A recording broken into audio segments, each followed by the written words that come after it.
Hi, I'm Chris from NutriHydro. I'm your ops officer around at NH. With us today is Nathan. He's a operations manager of a couple of farms in the Metro Manila area. You handle 5 farms and all, right? Yes. Okay. So, just a quick just a quick one, Mm. Nathan. Spend us a few minutes. Um, Romaine. Ikaw, pinaka nakikita ko sa isa sa pinaka Mm. mahuhusay magtanim ng romaine. Hindi ka nagtitip burn or either bihira ka mag-tip burn or you don't tip burn at all. Help us understand ako at yung mga growers Mm. dyan. Help us understand paano ba nangyayari yung tip burn sa romaine? And what do we do? What do we do about it? Okay. What happens in Romaine talaga, when there's no presence of air circulation, nahihirapan mag-transpirate ang halaman. And together with the nutrient, especially calcium. I see. So, without proper transpiration, nagkakaroon siya ng tip burns. Naiiwan yung calcium sa ilalim. Naiiwan talaga yung calcium. Kaya nasasabi natin may calcium deficiencies. Yeah. Yeah. Actually, yan nga yung unang sinasabi Mm. nila. Pag may tip burn ka, calcium deficient siya. So, iniisip ng iba, minsan ako rin, pagkakaintindi ko, kulang yung calcium. Yeah. Actually, di ba, when we mix nutrients talaga, it's enough eh. Kasi yun na yung pinaka-ano niya eh. Standard amount in the nutrient-rich water talaga. So, it should not be talaga masabi na it's deficient, but nahirapan yung halaman mag-transpire together with the Okay. nutrients. Okay. So it's not entirely correct na nutrient deficient siya. Mm-mm. So, the calcium is there. Yes. Mm-mm. Hindi lang maiakyat kasi kulang yung Yung transpiration. Yeah. And all you have to do is What move we the do, air. yeah. What we do in the farm talaga, merong consistency of airflow. Especially, binababa niyo yung high temperature during daytime. Okay. So, another thing is with the help of shade nets para mabawasan talaga yung temperature at hindi mahirapan yung lettuce natin mag-transpire. Heat of course. Yeah, heat heat contributes talaga. to damage on the tips of lettuce. Of any leaves, So, yeah. okay. But transpiration. So calcium inert. Inert, yeah. Hindi siya gumagalaw Hindi siya doon. talaga Hindi siya madaling gumagalaw. igalaw. Probably the heat makes it more difficult to bring the Yeah. calcium up to the tip of the leaf. So nag-introduce kayo ng air, Yeah.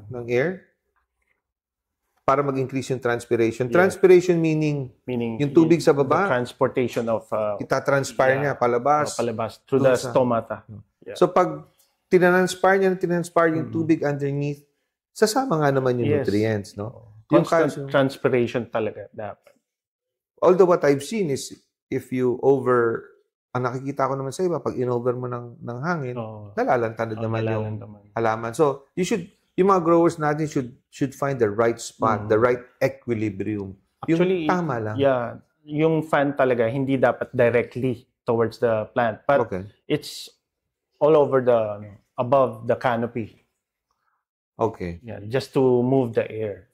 I'll be honest with you, Nathan, yung grow system ni Honey, ginaya namin yung isang part niyan sa grow system. Di ba nagkabit ka naman parang mga PC fans, yung mga 12 volts na fan. Pero ang baba lang pala ng konsumo nun. I think it's no more than 2 watts o 2 volts yata ang konsumo ng isang fan. So naglagay kami. Hindi naman kami hindi kami nagtitip burn. Yeah, and you're right, we put it on top. Ang ginagalaw namin, mahina lang yung fan, mahina lang. But it consistently moves the air. Yeah. So, yung grow system namin, covered siya eh. Nilagyan namin ng reflector, so medyo may kainitan sa loob, pero bukas sa ibabaw. So that's why we put as a precaution, nilagyan namin ng fan, ginaya nga namin yung sayo. So mahina lang siya, pero consistent yung air. Enjoy naman yung tanim. Yeah. Enjoy yung tanim. So yung pala yun, it's air, increase the times. Pag nagtitip burn ka, increase mo yung air. Increase mo yung air sa taas ng canopy. Para sa yung increased transpiration, iakyat niya yung calcium. Including the calcium. Yeah. Okay. Now I fully understand. Thank you for that. I just want to apologize because I have a habit of I keep repeating and repeating and repeating. It's okay. Yeah. Angela, with one of our meetings with one of our top clients, actually mentioned that already. But she also mentioned vapor pressure deficit, relative humidity. Angela is very smart. One of the smartest we work with at NutriHydro. But I don't exactly recall. So probably in another episode, let's have you and Angela discuss about vapor pressure deficit, relative humidity, and all that technical stuff. But I would like to thank you, Nathan, for teaching me along with the growers out there how to combat tip burns. Tip burns. Hangin lang pala. Hangin lang talaga siya. Hangin lang. At the same time, malamig dapat. Lalamig siya pag hinanginan. Yes. Okay. Nathan is very active in helping but supporting the community. Supporting that yung next generation natin ay nakakapagtanim ng safe and sustainable. Yeah? Kasi pag hindi ka sustainable, inisip mo, calcium deficiency, spray ka agad ngayon ng calcium nitrate. Spray ka agad ngayon ng calcium nitrate. Yeah, hindi dapat. And exactly. That's a waste. And second, there are actually some journals about consuming nitrogen. Or high nitrogen. Yeah. So it's not good for the health.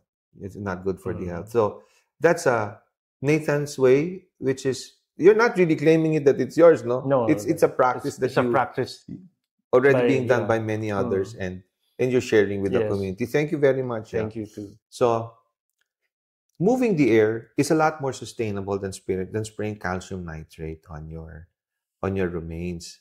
At magtanim na po kayo ng romaine dahil napakasarap ng romaines. Lalong-lalo na yung original na Caesar salad, no? Yeah. Yung Caesar salad na original, yung mga dahon ng romaine na ang lalaki. Na mukha siyang spoon din kadalasan. Yeah. May nakita ako eh. Yes, yung mga broad.